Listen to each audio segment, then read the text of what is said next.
Voilà, bonjour à tous. Bon, aujourd'hui je fais une vidéo sur pour pour tous ceux pour qui Miners Wars en fait est un petit peu nébuleux. Voilà, tous ceux qui sont en solo ou débutants et qui aimeraient venir dans Miners Wars mais qui ne comprennent pas. Voilà. Donc je vais essayer de balayer un petit peu tout. Voilà, ça va être un petit peu décousu. Mais surtout si vous avez des questions, bah, n'hésitez pas du coup à les poser en commentaire de cette vidéo. Et puis je vais essayer de balayer un petit peu tous les sujets. Voilà, on va essayer d'être le plus généraliste possible. Donc pour commencer, Miners Wars.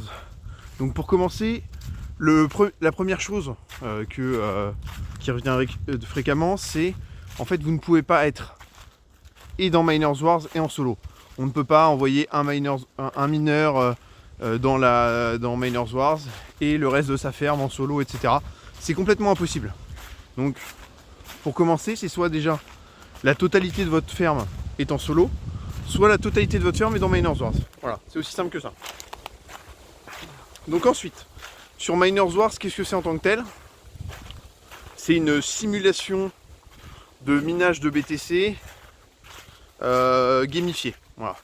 Donc pour faire très rapide, le minage de Bitcoin dans le monde réel, ça se fait avec on a des fermes de minage qui se réunissent en pool et qui minent du coup des bitcoins. Et ce qui se passe souvent, hein, c'est pas pour bien sûr c'est pas tous les modèles qui sont comme ça, mais là, pour la plupart, dès qu'un bitcoin est trouvé, il est partagé parmi tous les membres de la pool.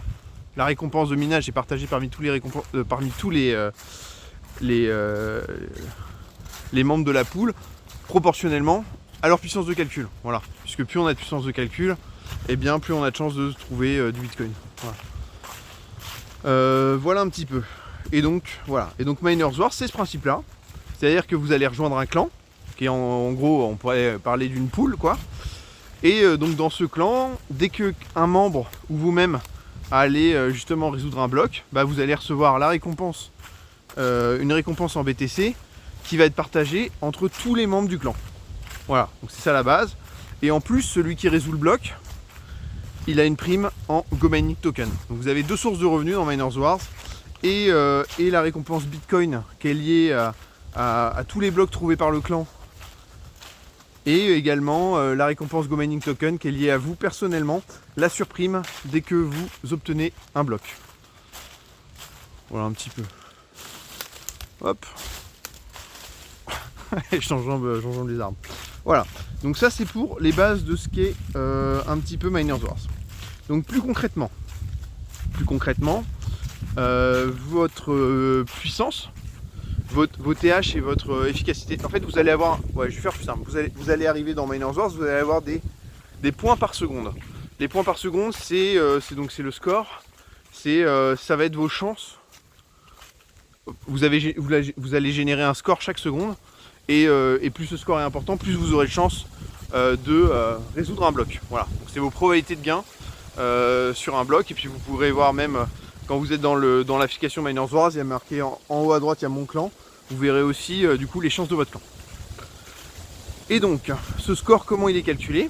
Ce score, c'est les TH de votre ferme multiplié par 28. Donc 28, c'est un coefficient qui a été choisi arbitrairement par GoMining, divisé par les watts de votre ferme. Donc par exemple, si vous êtes en 15 watts, c'est divisé par 15. Si vous êtes en 28 watts, ça fait divisé par 28, etc. etc. Ce qui donne que quand vous êtes inférieur à 28, du coup, vous avez un score qui est plus important que vos TH. Et quand vous êtes supérieur à 28 en efficacité énergétique, eh bien vous avez un score qui est plus faible que vos TH.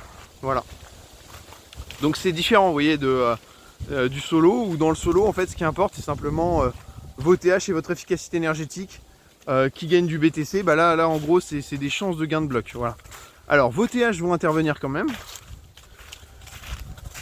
Je reviendrai dessus plus tard. Donc là, je reste sur les points par seconde. Donc ça, c'est les points par seconde que vous avez de base. Sauf que je vous ai parlé du coup d'une expérience gamifiée. Et donc vous avez la possibilité, il existe des sorts dans GoMining, des boosts. Voilà, on les appelle sorts ou boosts. C'est la même chose. Donc c'est des compétences qui coûtent donc il y a des compétences à 1 GMT, d'autres à 10, d'autres à 100.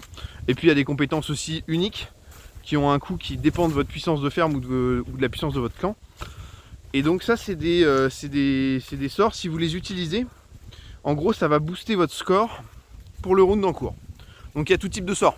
Il y a des sorts qui vont vous donner du score flat, du score en direct, brut, qui va être utile si le round s'arrête en fait rapidement après que vous l'ayez lancé.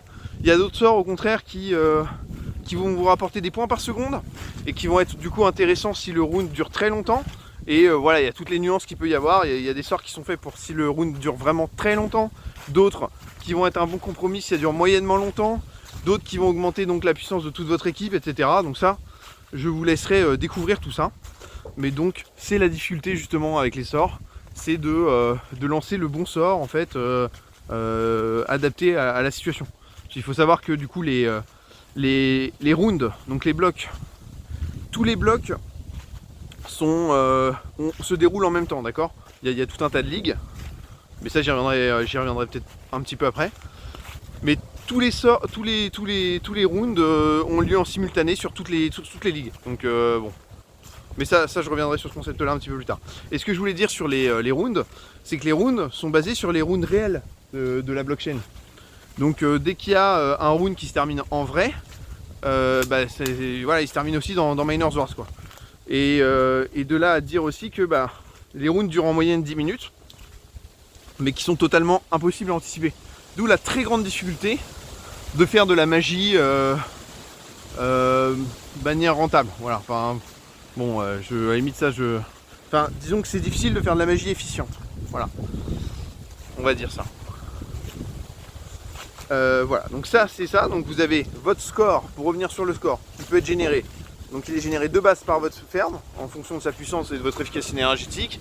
Également par les sorts qui peuvent être lancés par vous ou par certains membres de votre équipe. Et enfin il y a le bouton service, c'est le dernier point. Il va vous rapporter des points si vous appuyez dessus, mais uniquement dans l'application Miners Wars. Voilà, vous pouvez appuyer sur le bouton service depuis mes mineurs dans l'application GoMining. Il faut vraiment lancer Miners Wars et activer le bouton Miners Wars pour avoir des points en direct. Et donc ça c'est activable une fois par jour et ça vous donnera en gros vos points x 1000. Voilà, en instantané. Donc moi par exemple j'ai 2300 points par seconde. Et bien dès que j'appuie sur mon bouton de service, ça me met immédiatement 2 300 000 points. Voilà. Voilà un petit peu pour les points par seconde. Et donc ça c'est important parce que en effet c'est du coup les chances de toucher un bloc. Voilà. Je sais plus si je l'ai dit, mais il n'y a aucune raison de laisser l'application Miners Wars ouverte. Voilà, c'est aussi une question que souvent on se demande quand on débute Miners Wars. Est-ce qu'il faut que je la laisse ouverte? Quand c'est pas ouvert, ça mine pas? Non, ça mine tout le temps. Les seules raisons en fait d'ouvrir l'application, c'est pour aller appuyer sur le bouton service, aller lancer des sorts, ou aller faire du contemplatif informatif, c'est-à-dire aller voir les classements, où est-ce qu'on en est dans notre ligue, aller voir ce qu'a touché le clan, il y a des onglets récompenses, aller voir combien de blocs a touché le clan, qui a touché les blocs, aller voir ses blocs personnels. Bon voilà, vous avez tout un tas de raisons de lancer Miners Wars, mais en tout cas pas pour qu'il fonctionne, ça fonctionne en continu. Il y a aussi il y a énormément d'informations dans les menus, c'est assez simple, mais je vous invite à les explorer. Vous pouvez voir justement l'historique des rounds, vous pouvez trier, vous pouvez vous intéresser à voir qui a gagné les gros multiplicateurs uniquement, il y a des filtres qui sont applicables, vous pouvez aller voir aussi les cycles précédents. Enfin en gros il y a énormément d'informations qui est disponible dans l'application. Donc voilà. Donc ensuite, je vais passer sur les... Oui, déjà si vous voulez rentrer ou quitter dans Miners Wars. Ça, il y a une chose à comprendre, c'est sur les cycles du solo. GoMining, il n'est pas basé sur le fuseau horaire qu'on a en France. Et donc ils ont un décalage de 2 heures avec nous. Ce qui fait qu'une journée complète de solo dans GoMining, c'est de 2h du matin à 2h du matin. Voilà. Donc, si vous voulez avoir une journée complète en solo, eh bien, et d'ailleurs, je crois que... Ouais, si vous voulez avoir une journée complète en solo, il faut, du coup, rentrer avant 2h du matin. Avant 2h du matin, pour être parfaitement utilisé. Donc, c'est pour ça qu'on dit toujours aux gens de rentrer à 1h59 du matin, de quitter la Wars à 1h59 du matin. Et à l'inverse, si on veut profiter de sa journée de solo complète et après rentrer dans Miners Wars, eh bien c'est à 2h01 du matin qu'on propose de rentrer pour être sûr que la journée complète ait été validée pour le solo. Voilà. Il n'y a pas besoin de s'optimiser autant que ça, hein. Ça peut être très contraignant. Voilà, voilà, je pense que... bon, déjà, il n'y a pas énormément de cas, je pense, où on fait régulièrement des switches entre solo et Miners Wars. Moi, pour ma part, par exemple, j'ai jamais été en solo. J'ai jamais fait une seule journée de solo depuis que je suis sur GoMining. Et ensuite, voilà, c'est plus qu'il faut en avoir conscience, dans le sens où le temps où on rentre en solo et qui n'est pas comptabilisé, en fait, est du temps perdu. Donc, si par exemple on a prévu de rentrer en solo, de retourner en solo, autant le faire le soir le plus tard possible avant d'aller se coucher, plutôt que le matin en se levant, parce que sinon en fait on perd toute la journée, vous voyez. Alors on aurait pu être présent quand l'équipe touche des blocs ou nous-mêmes toucher des blocs. Voilà. Donc oui, pour ce qu'il en est des récompenses. Donc là je vais y revenir un petit peu. Donc je vous ai dit, voilà, on a les récompenses personnelles et les récompenses BTC. Donc les récompenses Bitcoin, dès qu'un membre du clan touche un bloc, qui sont partagés entre tous, ça c'est proportionnel à nos TH. Voilà. Donc ceux qui ont plus de TH touchent une plus grosse part. Mais ça ne veut pas dire qu'ils ont le plus gros rendement net, puisque sur cette récompense brute qui est touchée, là on paye des frais d'électricité et de service. Voilà. Ce qui n'est pas le cas avec la récompense personnelle en GoMining Token, où là en gros vous recevez des GMT, vous allez recevoir des GMT directement. Et là il n'y a absolument aucun frais qui est appliqué dessus, sauf un frais caché. Les frais cachés, c'est les récompenses de clan. Voilà, dès que vous êtes chef de clan, vous touchez 5% en récompense GMT de la valeur de tous les blocs qui sont gagnés par votre clan. Donc voilà. Donc outre la récompense du clan qui est un frais caché, voilà, vous êtes en... Ce que vous recevez en tout cas c'est du net. Voilà. Parce que vous ne la voyez pas de toute façon, la part de chef de clan elle est cachée. Voilà, voilà. Et donc, pour revenir du coup là sur le modèle de récompense, quand on est du coup en 25 watts, là moi c'est mon cas, je suis en 25 watts dans Miners Wars, ça fait que je paye beaucoup de frais d'électricité par rapport à 15 watts. Donc je gagne actuellement là avec, selon la tendance du Bitcoin et les frais d'élec, et bien voilà, c'est exactement comme en solo, c'est plus ou moins rentable si vous voulez. En gros, je vais faire très simple, mais si vous êtes néophyte, plus un mineur a une efficacité énergétique élevée, donc moins son TH coûte cher, donc plus vous avez de TH, plus il vous rapporte de Bitcoin brut. Mais également plus il consomme d'électricité. Donc en fait, le mineur qui ramène... en fait c'est vachement dépendant des frais d'électricité, mais surtout du cours du Bitcoin. Parce que plus le cours du Bitcoin est élevé, plus les frais en fait d'électricité, etc. deviennent négligeables. Et donc plus, en termes de ROI, les mineurs qui rapportent beaucoup de BTC brut vont être rentables. Et à l'inverse, quand Bitcoin est assez bas ou qu'il y a beaucoup de difficultés de minage, ou que vous voyez, comme c'est des cas, comme on est dans le cas actuellement c'est le 15 watts qui s'en sort le mieux.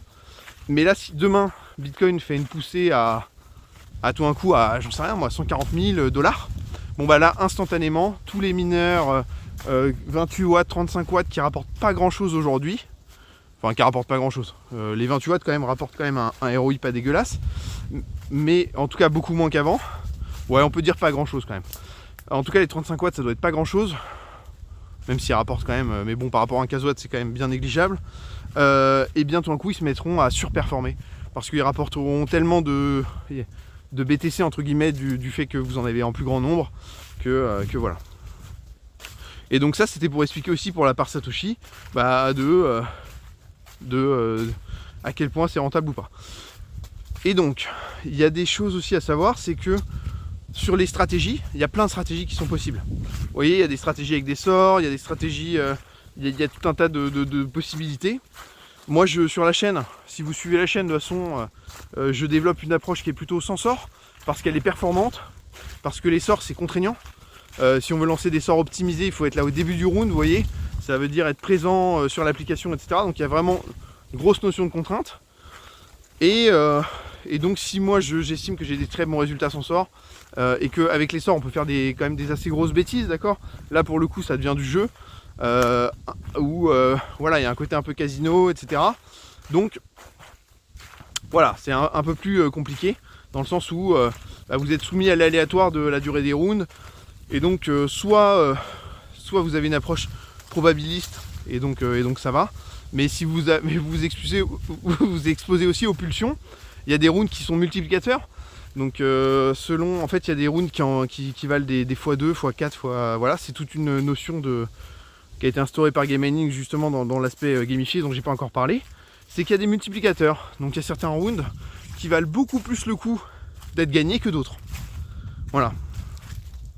Donc évidemment quand il y a un round x32 qui se pointe, ou fois au-dessus, même déjà un x8 ou un x16, on est très content de le gagner, et bien forcément on a envie de se batailler plus pour lui, et donc là il y a des gens qui vont utiliser des sorts dans ces moments-là, etc., etc. Enfin voilà. Il y a toute une notion de on bataille pour les blocs.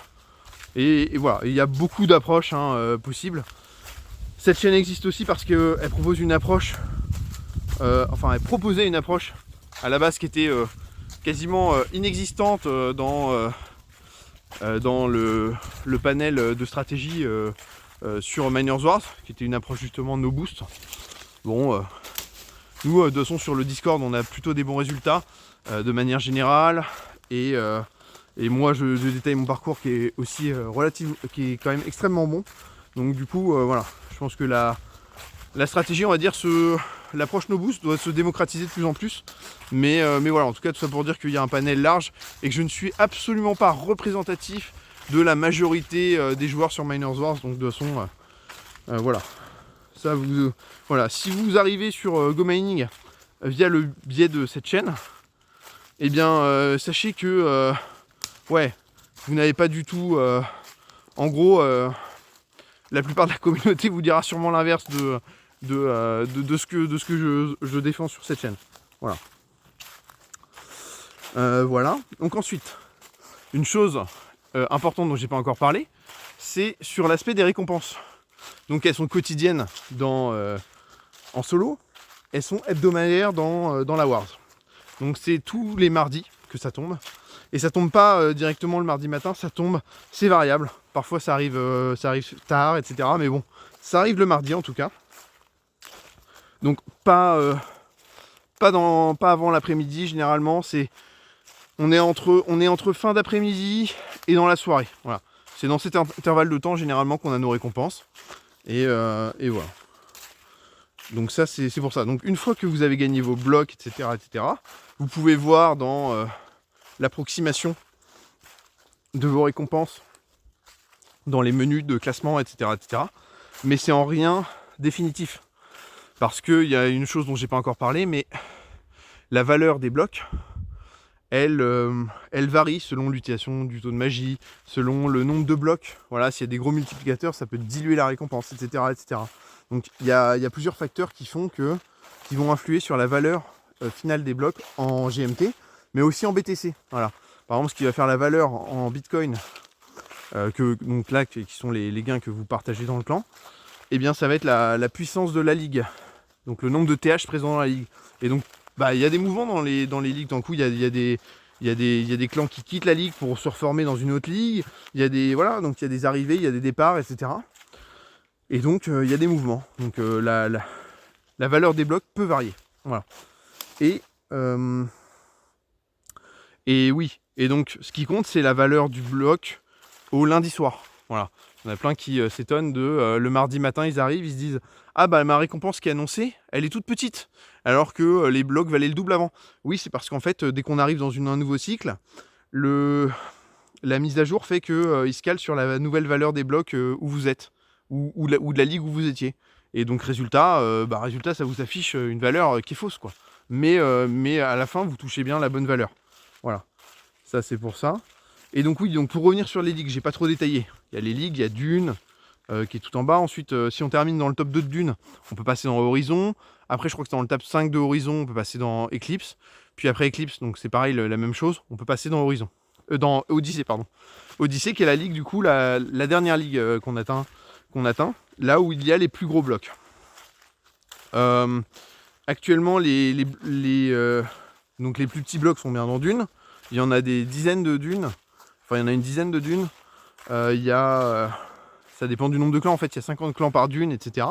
Mais là où je veux en venir, c'est que, par exemple, Horizon a des blocs plus gros parce que c'est, je sais pas, historiquement, il y a plus de magie qui se concentre dans Horizon. Donc la valeur des blocs est plus importante dans Horizon que dans Eclipse. Ça suit pas la logique, entre guillemets, de hiérarchie. Mais voilà, en tout cas, c'est le cas.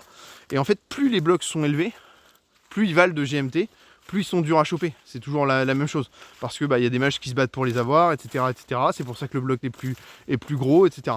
Donc, quand on va dans une ligue, et en fait, il faut prendre en compte, nous, notre propre niveau de puissance pour espérer toucher des blocs. Voilà. Alors, il y en a qui se préoccupent pas de ça.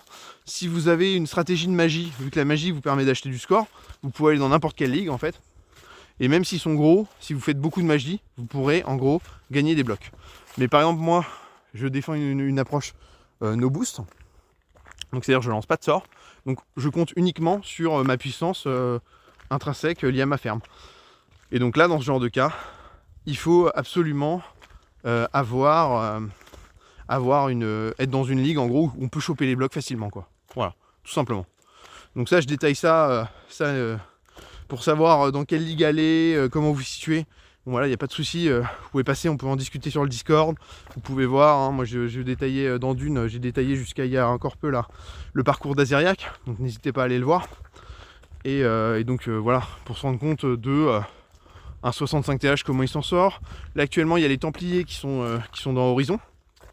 Donc n'hésitez pas à aller voir le clan des Templiers pour leur demander comment ils s'en sortent, avec combien de TH, etc. Qui utilisent de la magie, qui n'en utilisent pas. Puis ça vous donnera un bon retour un petit peu de vous, ce que vous pouvez espérer en fait pour vos performances personnelles. Bon voilà. Bon, le sujet de la War est pas si compliqué, mais il est vaste. Il y a beaucoup de mises à jour qui se sont rajoutées. Mais voilà, je pense que j'ai balayé déjà pas mal de points. Donc écoutez, si vous avez des interrogations, n'hésitez surtout pas. Et puis un bon dimanche à tous et à bientôt.